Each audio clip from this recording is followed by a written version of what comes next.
This laptop may not be brand new, but it got a few surprises happy to leave. Built with its silver aluminum body, today we are taking a look at the HP EliteBook 840G5, a premium business laptop that still holds its ground in 2025. Right out of the box, the 840G5 gives off a premium vibe. The chassis is built out of steady aluminum, giving it a solid and professional feel. It looks sleek on the decks and is built to last. This laptop also weighs about 3.3 pounds, which is not the lightest but quite backpack friendly. The bezels aren't the thinnest by today's standard, but they are not too distracting either.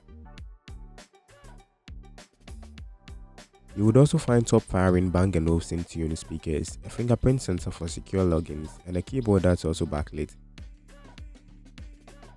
The 14-inch Full HD IPS display is surprisingly good. It's sharp with decent color reproduction and viewing angles.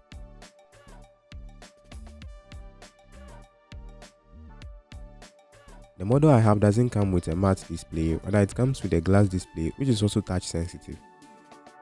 I'm personally not a fan of glass displays because they can be very reflective, but if you don't mind, then I think this display is great for everyday use. As I said earlier, the bezels do look a little bit thicker than modern day Ultrabooks, but I think it's fine since the display is quite above average.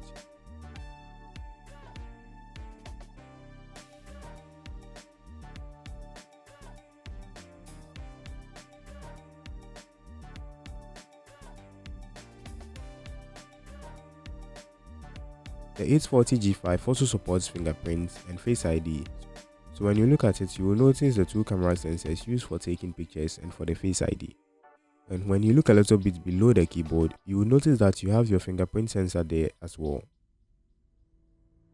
Under the hood, this unit has an 8th generation Intel i5 processor, an Intel UHD 620 graphics with 256GB SSD and 8GB DDR4 memory.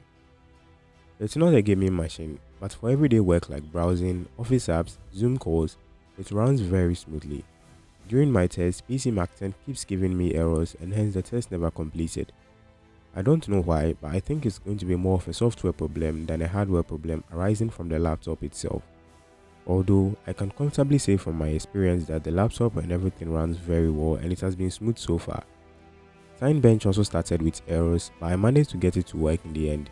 It scored a total of 52 points on a single core test, and a total of 172 points in the multi-core test.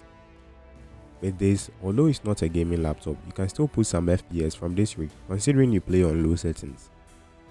This laptop also features a wide range of ports and connectors. On the laptop's left side, you'll find a USB 3.0 Type A port, a Kensington cable lock slot, as well as a smart card slot.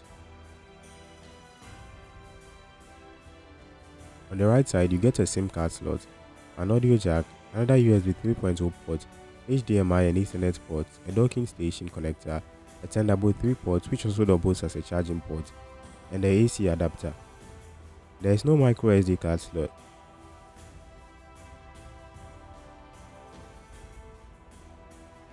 If you have the model with a glass touch display like mine, you do not get a manual camera shutter to cover the 720p webcam. But for the model with a matte display, you do get a privacy shutter. The trackpad is also good. It's spacious and responds well. The keyboard also follows in a similar approach, but then the only problem I have with the keyboard is its placement of the arrow keys. I don't know why HP does that, but I think they can learn a thing or two from the competition. Battery life is good enough, but mine only lasts for about 3 to 4 hours depending on the kind of work I throw at it. With moderate browsing and typing, I got around 4 hours. Not groundbreaking, but it's still reliable. It also supports fast charging, which is super handy when you're on the move. So should you consider the HP EliteBook 840G5 in 2025? If you need a budget-friendly business laptop with solid performance, a great build quality and reliable features, it's still a strong contender. You would miss out on newer designs and features like ultra-thin bezels or OLED displays, but for getting the work done, this laptop still gets a thumbs up. Thanks for watching, and if you found this helpful, don't forget to like, comment and subscribe for more tech content. See you in the next one.